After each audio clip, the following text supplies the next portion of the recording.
tinham um conhecimento e uma esperança de um julgamento de Deus que viria sobre as ações com base nas 70 semanas de Daniel disponíveis para ele na Torá ou nos rolos. E a esperança daquele povo era que houvesse esse julgamento. Tanto que nós vamos ver algumas perguntas, como por exemplo Atos capítulo 1, versículo 7, quando eles perguntam: Senhor, é neste tempo que o Senhor restaurará a paz a Israel? E também estas duas perguntas, ou essa pergunta com duas bases aqui que eles fazem para Jesus, quando eles mostram para Jesus a estrutura do templo que tinha sido reconstruído por Herodes o Grande, e eles dizem: Senhor, olha que estrutura maravilhosa. Jesus diz a eles: eu vos digo que dessa estrutura que vocês estão vendo não vai sobrar nada, não ficará pedra sobre pedra até que tudo seja derrubado. Os discípulos se assustam e, com o passar das horas, quando estão a sós com Jesus, eles perguntam ao mestre: Pai, aquilo que o Senhor falou acerca da destruição do templo de Jerusalém, duas perguntas: quando é que vai acontecer isso? E quais serão os sinais do fim dessa era, ou dos fins dos tempos? E Jesus então começa a lhes ministrar este sermão escatológico.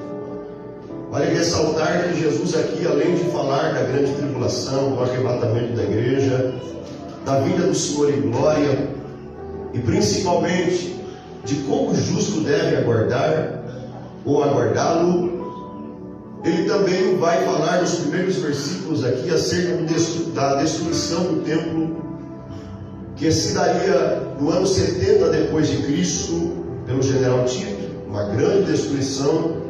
E aqui parte deste texto nós às vezes confundimos, achamos que é arrebatamento, quando não é. Quando Jesus fala acerca de correr, que não daria tempo para correr, as que estivessem grávidas, enfim.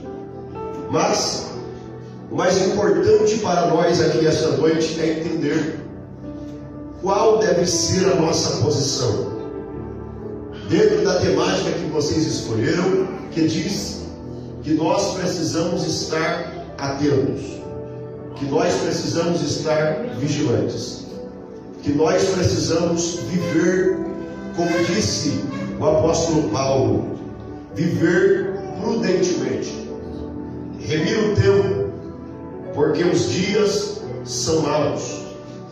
O cristão precisa vencer um dia por vez, fazendo a oração do Pai Nosso: o pão nosso de cada dia nos dá hoje.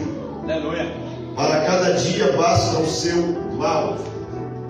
Cuidando daquilo que é importante para nós, a nossa salvação e a salvação da nossa família. Garantir aonde nós iremos passar a nossa eternidade com Cristo.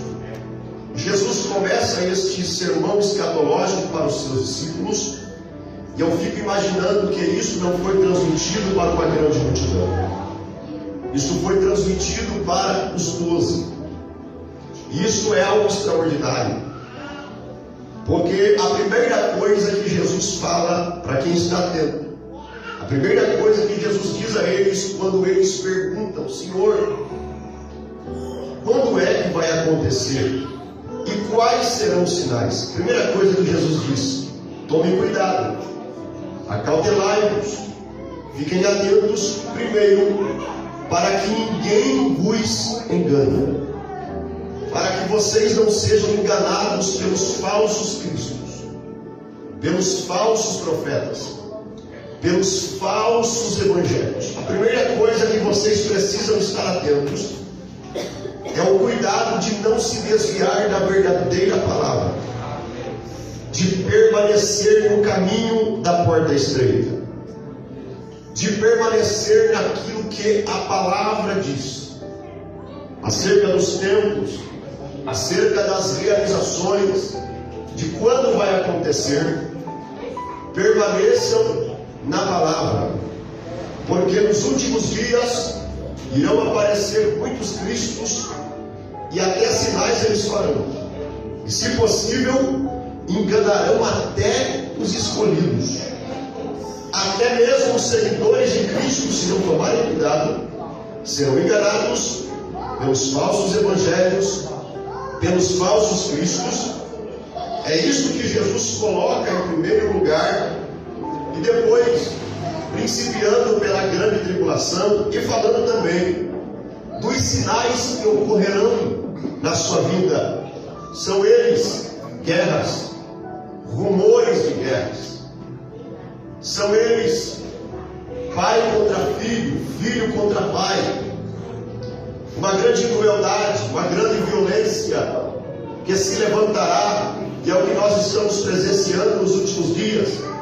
A multiplicação da iniquidade, o esfriamento da fé, o esfriamento do amor. E quando se fala de amor, se fala do amor horizontal, amar ao próximo como a si mesmo, do amor vertical, amar ao Senhor acima de todas as coisas, de todo o seu coração,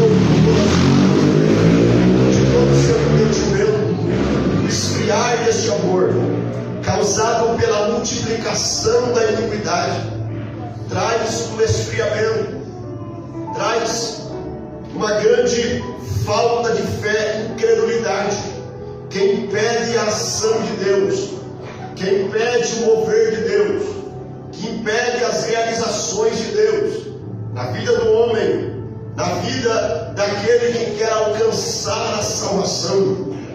E é isso que Jesus traz para os seus discípulos. Estes serão os sinais da vinda de Cristo, do acontecimento de todas essas coisas. Mas aquele que perseverar, isso aqui é chave, é um dos versículos mais chaves aqui deste contexto. Aquele que perseverar até o fim, este será salvo. Aleluia! Aleluia! Até o fim demanda tempo. Até o fim fala de dias. Até o fim fala de meses. Até o fim fala de muitos anos.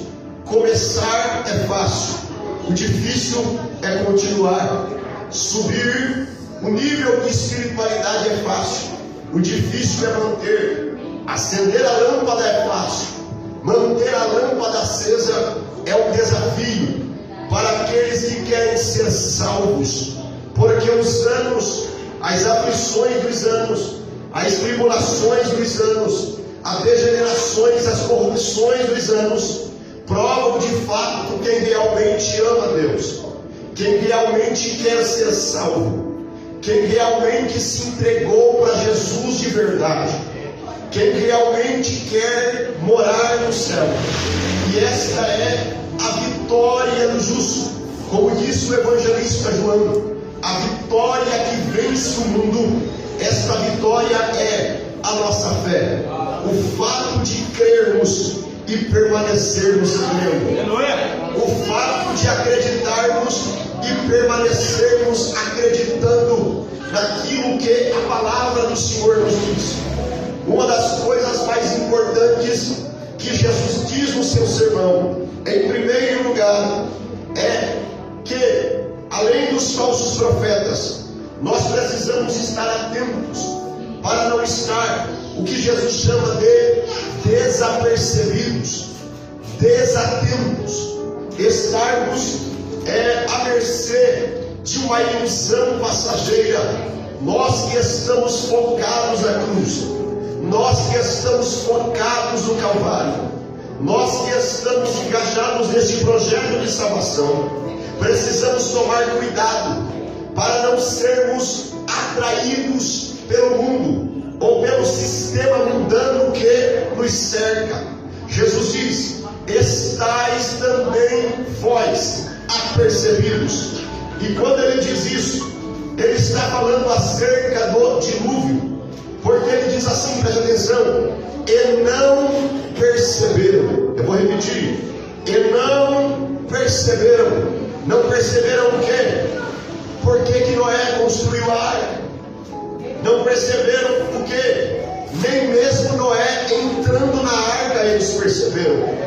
Eles só perceberam quando veio o dilúvio e os levou a todos. Este ato de não perceber fala de uma cegueira espiritual muito grande nos nossos dias.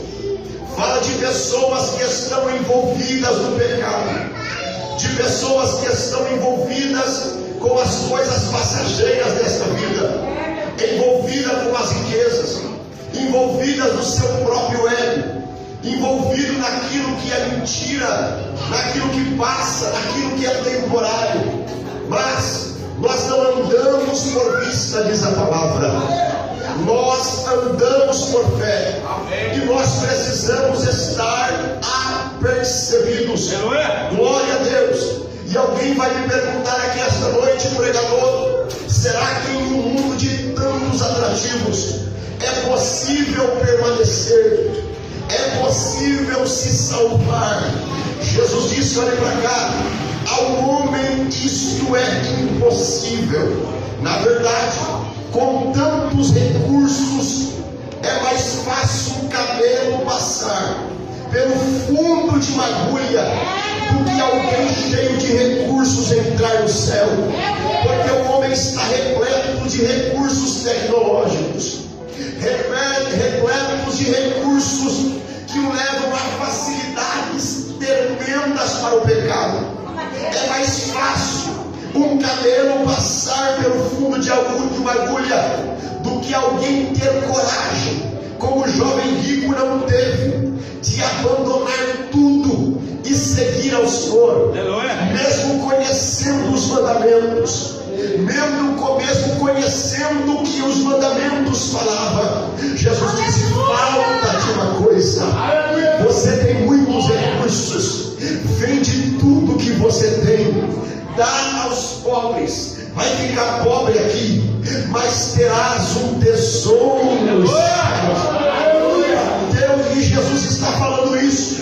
Eu não estou dizendo para você vender o que você tem, mas está falando de apegos terrenos, está falando de práticas mundanas, está falando de embaraços, está falando de vícios, está falando de maus costumes, está falando de pornografia, está falando de prostituição, está falando de tantas coisas que nos cercam, que arrancar isso de nós é a mesma coisa que arrancar um pedaço do corpo, mas isto é renúncia. Jesus disse: se o teu olho te escandaliza, arranca ele, porque é mais fácil entrar nos céus sem o olho do que entrar com ele no inferno. Isto é reputação, isto é coragem de pessoas que querem entrar no céu, mesmo que para isso tenha que arrancar algo, mesmo que para isso tenha que sangrar ou renunciar. Mas eu preciso, porque eu quero entrar no céu, eu quero alcançar, fica comigo, a vida eterna com Cristo Jesus. É por isso que os antediluvianos não entraram, nem sequer perceberam, porque a Bíblia diz que Deus viu. Gênesis capítulo 6, versículo 12, ele diz: e viu Deus. Eu vou repetir: e viu Deus. Deus está vendo. Talvez alguém pense que Deus não vê, mas Deus está vendo. E o que é que Deus viu em Gênesis capítulo 6? Ele viu a maldade se multiplicar. Segundo, ele viu que todos os pensamentos do homem, todas as suas intenções, era só má continuamente. E como já foi dito aqui, o homem vivia 969 como viveu Jerusalém. O homem vivia demais. E ele disse no versículo 3 do capítulo 6 de Gênesis: o meu espírito não vai contender com vocês para sempre, porque vocês estão vivendo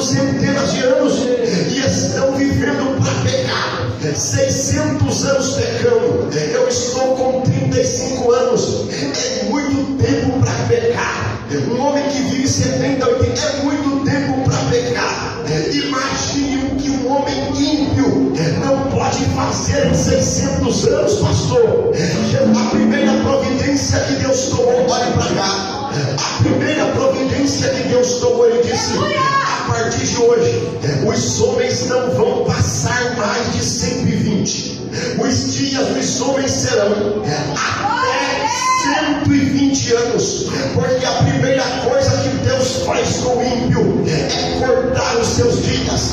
Eu vou dizer algo de Deus aqui esta noite: o justo tem hora marcada para morrer. O justo, diz a Bíblia, que os seus dias estão contados e ele não passará nenhum. Mas o ímpio é como a erva, diz a Bíblia: cedo será ceifado, cedo será arrancado. É por isso que tem filho enterrando pai, que tem pai enterrando filho, perdão, avô enterrando neto antes da hora, porque vive para pecar. Pecar é como respirar, era a vida dos antediluvianos. Mas a Bíblia diz que o Senhor também viu um homem chamado Noé. Noé, com 500 anos, eu vou repetir, Noé, com 500 anos, diz a Bíblia, esta é a história de Noé.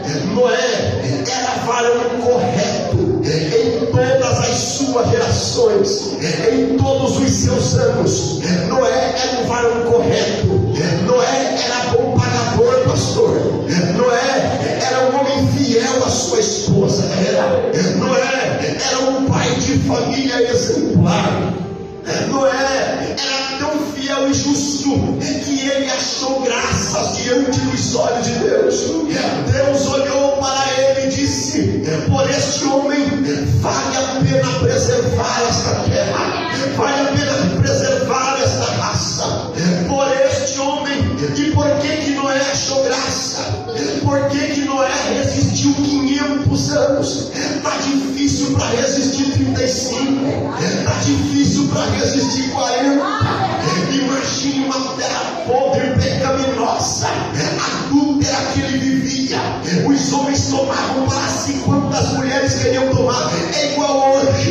Noé foi capaz de resistir, pastor, 500 anos nesta terra. Resistir puro, resistir santo, ter os seus filhos em sujeição. Oh glória! E por que Noé conseguiu fazer isso? Primeiro, diz a Bíblia que Noé andava com Deus. Eu vou repetir. Diz a Bíblia que Noé andava com Deus. E dentro desse contexto eu consigo ver duas pessoas assim. Quantas pessoas? Duas pessoas. Noé e seu bisavô. O seu bisavô, seu pai Lameque, seu avô Metusalém. Mas o bisavô dele, como o pastor Val já pregou aqui, viveu 365 anos. E diz a Bíblia que o bisavô de Noé andava com, aleluia, andava com Deus. E eu quero crer que Noé olhou para a sua árvore genealógica e ouviu falar do bisavô e disse: é neste caminho que eu vou andar, é nesta trilha que eu vou ficar, essa porta aqui é estreita, este caminho aqui é apertado, mas é aqui que eu quero manter a minha família, é aqui que eu quero manter a minha casa. Eu creio que eu estou pregando aqui esta noite para pessoas prudentes diante desta temática. Eu creio que você, pai de família, você, mãe de família, assumiu uma postura diante de Deus, abraçou a tua casa e disse: Senhor, a coisa está feia, não posso decidir pelos meus filhos, não, mas no que depender de mim, na minha casa, nós vamos obedecer a tua palavra, nós vamos entrar nos teus mandamentos, nós vamos servir ao Senhor de todo o nosso coração. No que depender de mim, eu quero permanecer te servindo, eu quero permanecer te adorando.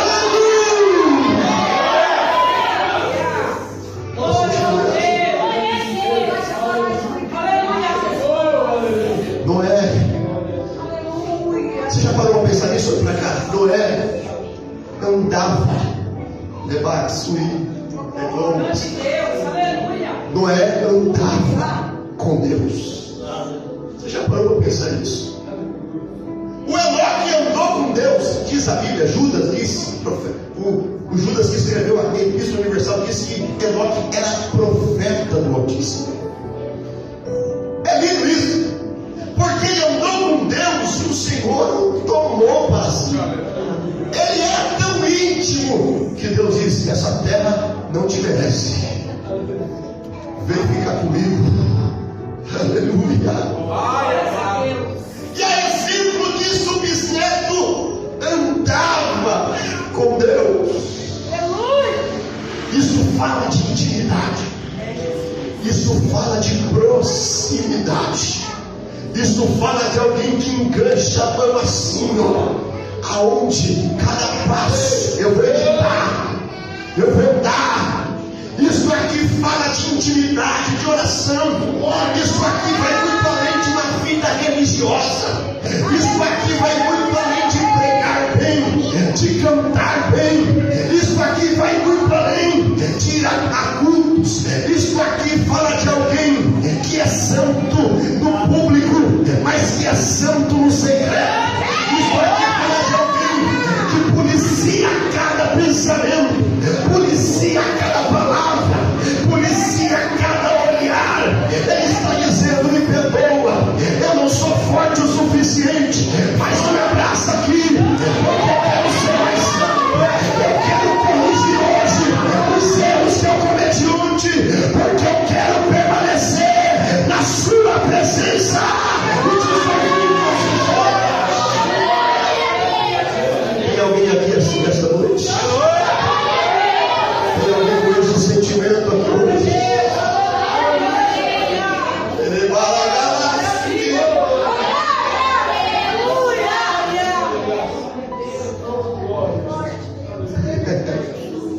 E aí, com estas pessoas, Deus tem projeto.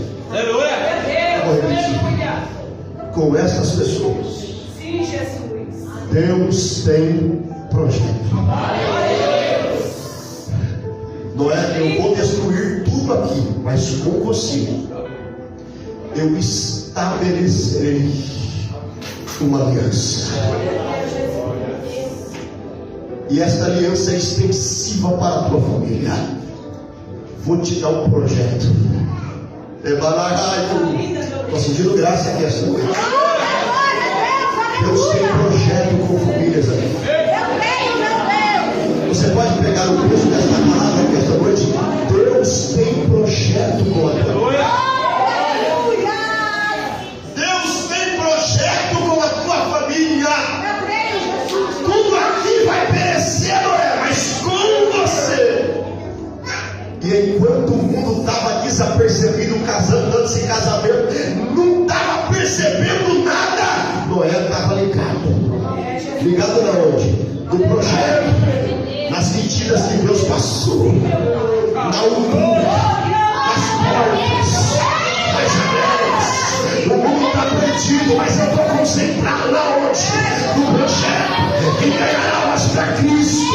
O mundo está perdido, mas a igreja do Senhor está já há um ano caminhando e dizendo: nós estamos querendo permanecer na arca e no projeto. Se concentra no projeto de Deus. Se concentra no projeto de Deus. Preciso correr. Aí Jesus diz assim: estáis também vós apercebidos. 24:37. Fiquem atentos. E aí ele usa algumas palavras, como por exemplo, prudência, vigilância, para simbolizar esta atenção. E eu vou falar rapidinho para mim terminar aqui duas coisas que Jesus trouxe aqui. O que é que significa vigilância? Vigilância significa foco naquilo que é importante. verdade, Estar acordado. Atenção. Isso é vigilância. meu Deus. Porque nós,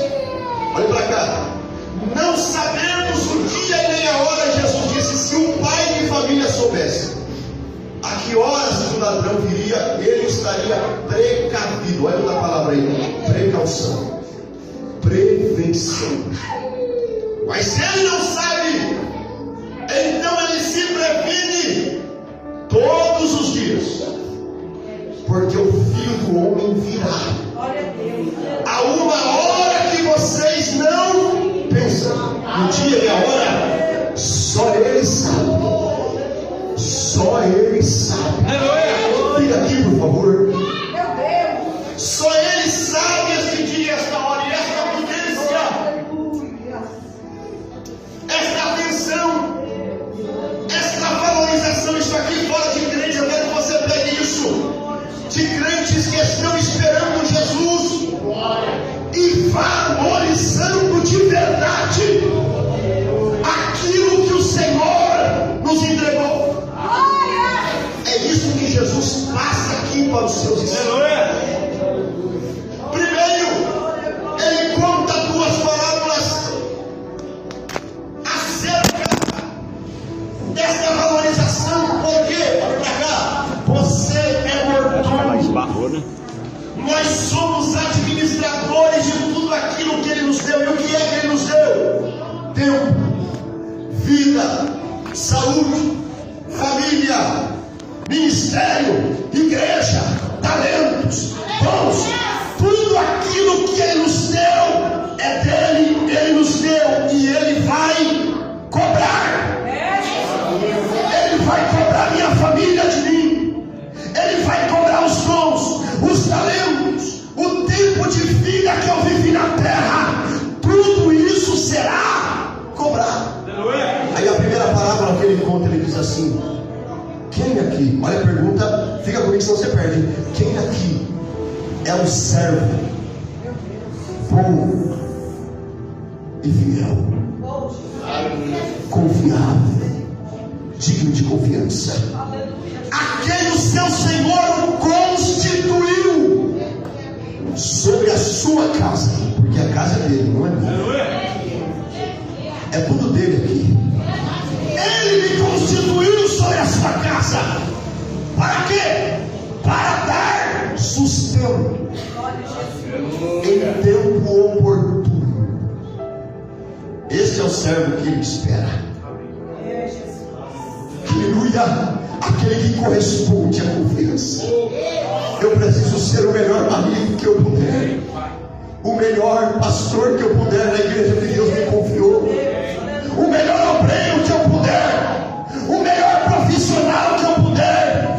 Eu preciso cuidar bem do tempo, remindo ele, porque os dias são maus, aproveitando cada oportunidade. Eu preciso ser este servo. Aí ele diz assim: é mais do que feliz e pleno o homem que quando o Filho do Homem vier, achar servindo assim.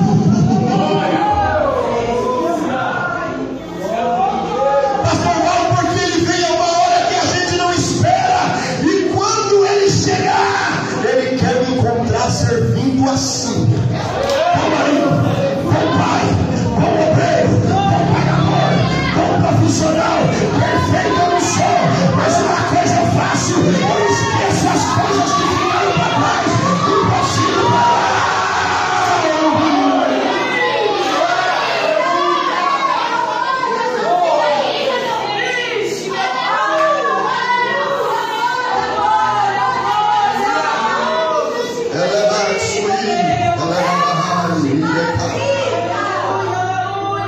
Aí Jesus diz: mas imagine se esse servo disser assim: meu senhor não vem mais, meu senhor vai demorar para voltar. Olha o que ele vai começar a fazer: espancar os seus conservos. Para que o servo, para que ele foi constituído na casa? Para trazer o sustento.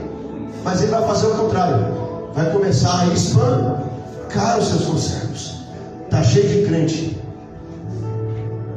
que aqui na igreja ele mostra uma coisa, mas em casa não peça o marido, não peça a esposa, não peça o pai, não peça uma coisa, nem se esforça.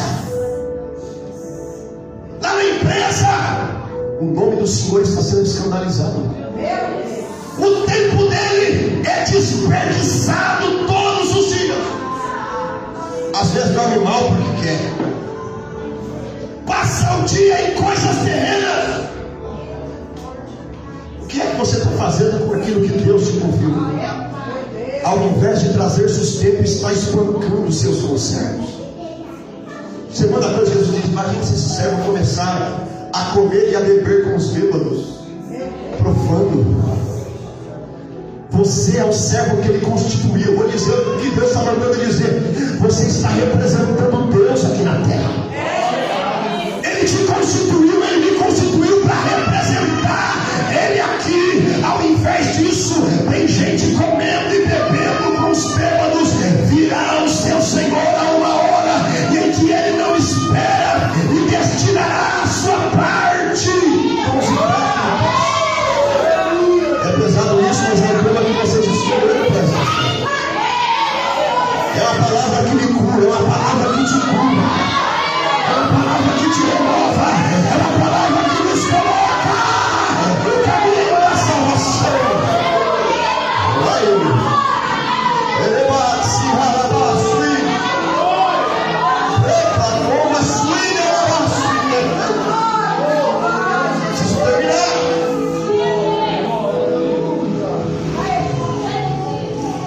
Jesus conta mais uma parábola e diz assim: 3 servos, um ruim igual. Agora imagine 3 servos. 3 servos. E para um, olhe para cá, ele deu 5 talentos. Para outro, 2 talentos. Para outro, deu 1 e diz assim: ó, estou indo viajar. Aleluia. Mas eu vou voltar. Só entregou os talentos e partiu para uma viagem, e o texto diz assim: uma terra longínqua. E aí é com você. Deus te deu talentos, e esses talentos aqui, olha para cá, diz a Bíblia que a maior parte deles, ou 2 deles, granjeou. Sabe o que é isso aqui que o Senhor colocou no meu coração? É desenvolver e produzir. Vou repetir: desenvolver e produzir. Você tem muito a melhorar, porque aquele que em nós começou a boa obra vai aperfeiçoar, companheiro, até o dia de Jesus Cristo.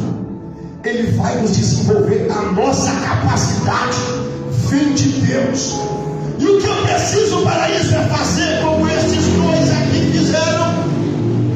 Vontade de fazer. Pegou na mão os talentos e disse: eu vou multiplicar isso daqui. Porque a Bíblia diz que ele entregou aos seus servos segundo a capacidade de cada um. Para você é 5. Você tem capacidade para ser. Para você é 2. Você aguenta 2. Para você é 1.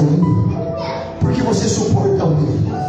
Mas o galardão, segundo a vontade de vocês, é o mesmo. O prêmio é o mesmo. Tem gente que ele chamou para interceder, tem gente que ele chamou para pregar. Ele mesmo deu uns para pastores, ensinadores, profetas, evangelistas. Ele separou cada um segundo a sua capacidade e colocou um peso de talentos e disse: granjei, aperfeiçoe, produza. E aí Paulo disse a Timóteo: não deixe morrer, desperta o dom que existe em você. Eu vou repetir: o dom está em você. Não deixa morrer, não. Desperta. Vai ler, vai meditar, vai orar, se dedique, sai, faça aula, corra nos pés da cruz e diga: Senhor, eu não quero perder tempo, eu quero ser aperfeiçoado todos os dias, eu quero produzir. Pastor, o que é que eu posso fazer? Eu estou à sua disposição, conta comigo. Aquilo que Deus me permitir, eu quero fazer. Quantos aqui estão entendendo isso? Esse é o crente vigilante, porque o Senhor Senhor vai voltar.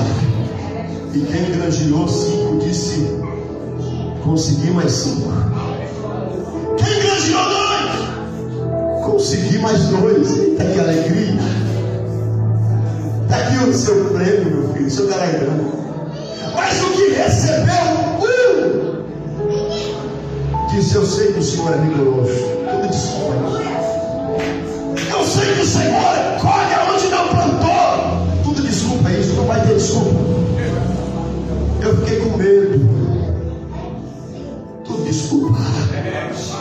Eu fiquei com medo E enterrei na terra. Não perdi. Está aqui, ó, do jeito que o Senhor me entregou. Não aperfeiçoou nada. Não progrediu nada. Para onde o seu Senhor foi? Para uma terra longínqua. Isso quer dizer Que você teve tempo. e com o tempo que você teve, poderia pelo menos dar aos banqueiros. Pelo menos os juros. Mas nem isso você fez. Tem gente que não faz nem o mais simples, nem o básico. Deus vai cobrar isso de você. Deus vai cobrar isso de mim. Quantos estão sentindo um peso de temor cair aqui esta noite? Sobre o teu coração e Deus lhe dizendo: vigia Com aquilo que eu te entreguei. aleluia. Você pode dar um glória para Jesus? Eu estou encerrando aqui. Vigilância. Eu termino aqui, ó, com o bem mais importante que nós temos: a nossa alma.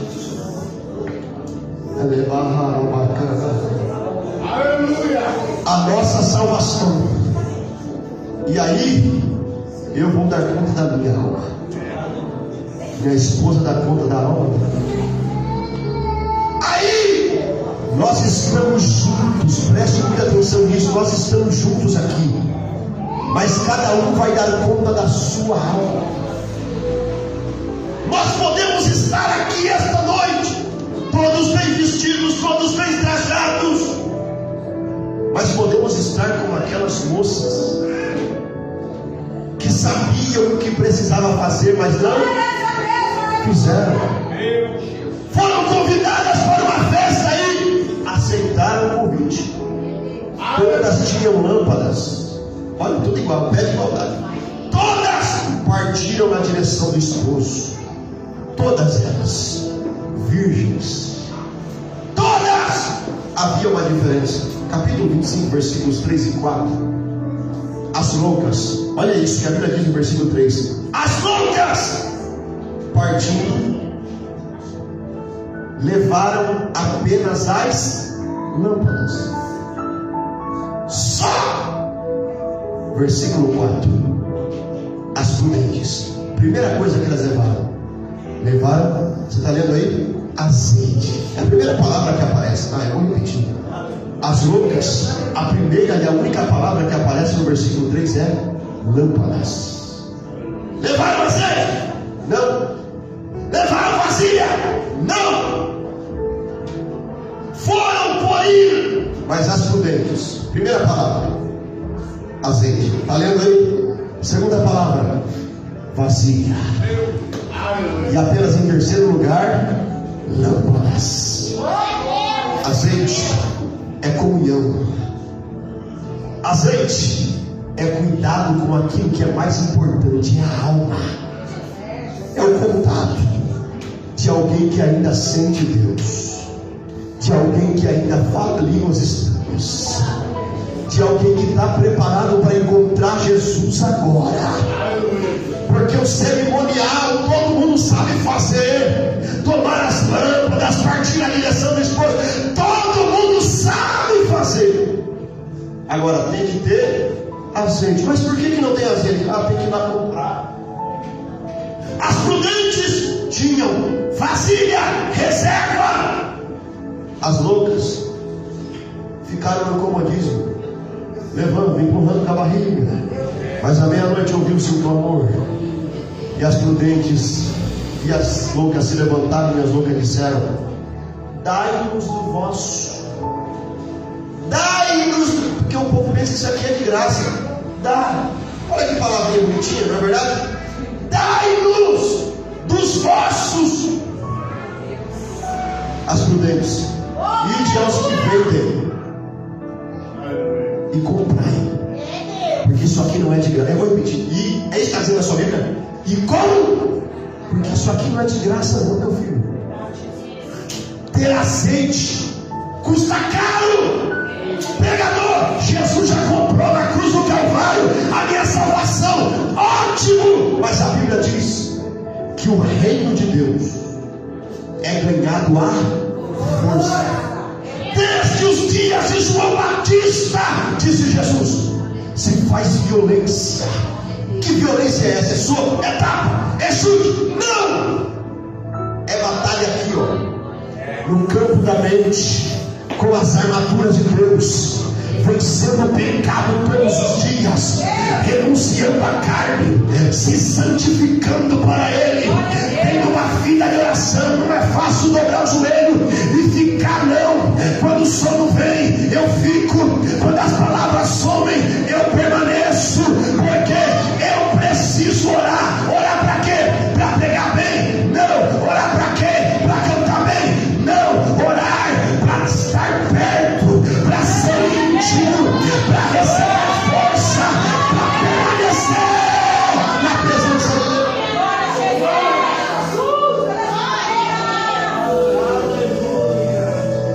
Agora alguém pediu assim: ora por mim, dai-nos do vosso. Vá comprar, meu filho. Você sabe onde vende. O azeite que eu tenho aqui é para mim, compra o seu. Aí as loucas foram comprar interesseiras. É crente que vive de improviso. Está precisando de alguém para cantar, ele vem de improviso, porque não preparou nada. Ficou a semana inteira, não leu Bíblia, não nada, e vai no improviso. Não, irmão, crente que não vive de improviso, que tem azeite, ele tem sempre uma palavra. Ele tem sempre uma palavra, seja na rua, seja em casa, seja no trabalho, aonde houver uma oportunidade de frutificar. Aqui tem azeite, meu filho. A minha lâmpada está acesa. Eu abro a boca e Deus me usa. Eu abro a boca e Deus fala.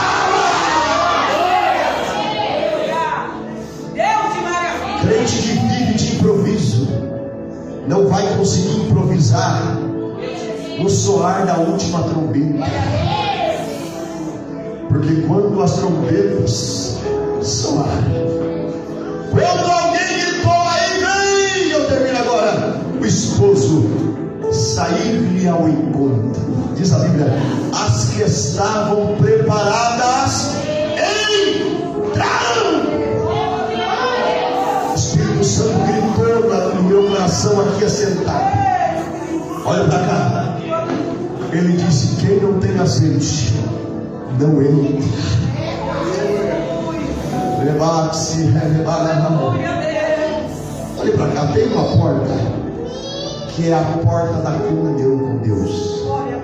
Só entra quem tem azeite. A Bíblia diz assim: siga. Siga. Seguiu o que? Primeiro, a paz. Segundo, siga. Vá atrás. Siga a santificação, sem a qual ninguém verá o Senhor. Tem gente que prega isso como se fosse apenas escatológico. Não, é aqui já. Quem vive em santificação, quem segue a santificação, vê Deus aqui. Entra aqui, sente aqui, recebe aqui.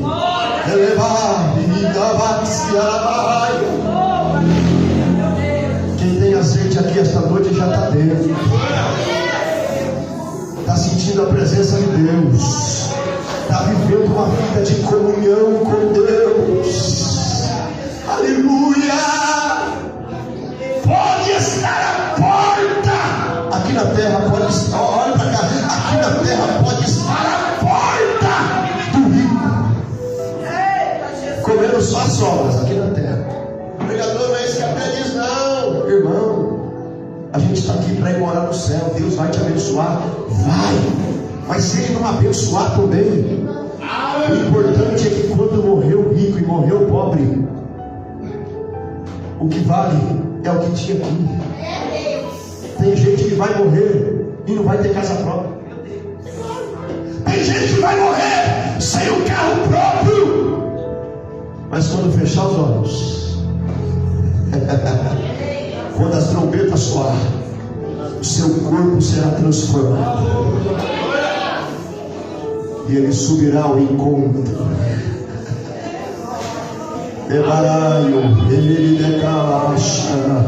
Só quem está preparado para encontrar Jesus, fique de pé, por favor. Fique de pé.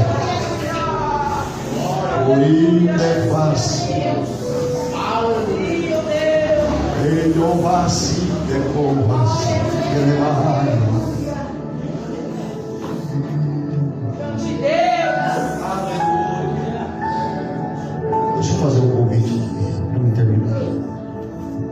Eu amo deste ministério. Tem alguém aqui que não é evangélico? Alguém aqui que está afastado dos caminhos do Senhor e quer entregar a sua vida para Jesus? Sai do teu lugar. Tem alguém que não é evangélico aqui? Só para que eu te conheça, levante a sua mão. Eu quero pessoalmente aqui te fazer um convite muito especial. Tem alguém que não é evangélico, que está afastado dos caminhos do Senhor? E ouviu esta palavra e está sentindo o coração arder aí? Temos alguém para Jesus? Levante a sua mão. Temos alguém?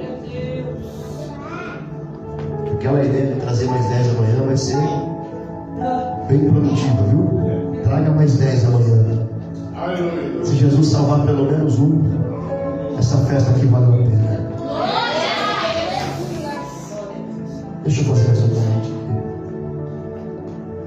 Você que entendeu o significado desta palavra vigilância, prudência, prevenção, entendeu a responsabilidade que você tem e que assumiu um compromisso hoje diante de Deus de zelar por tudo aquilo que Deus te entregou. Sai do teu lugar. Quero orar por você. E olha que não é chave de carro isso aqui não. Isso aqui é para crente corajoso.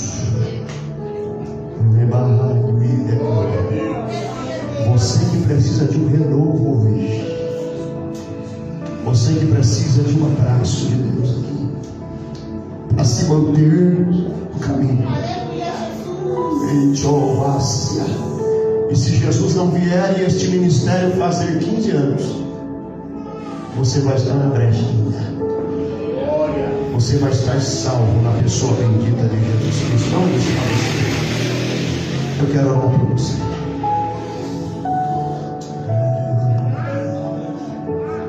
Você que está dizendo assim: eu quero fazer algo a mais para Deus. Eu quero me dedicar, eu quero me entregar. Eu quero abandonar as práticas e servir ao Senhor de verdade a partir de hoje. Ele está te vendo. Ele te contempla onde você está. Ele sabe quem você é. Ele conhece a tua vida, conhece o teu casamento, conhece a tua história. Ele te vê por dentro e por fora. Quem tem azeite tem. Quem não tem, vem comprar. Vem comprar. É noite de renovo para a tua vida, é noite de renovo para a tua casa, é noite de renovo para a tua família nesta noite. A igreja estende as mãos para cá. Por favor, você que está aí na nave da igreja, estenda a sua mão.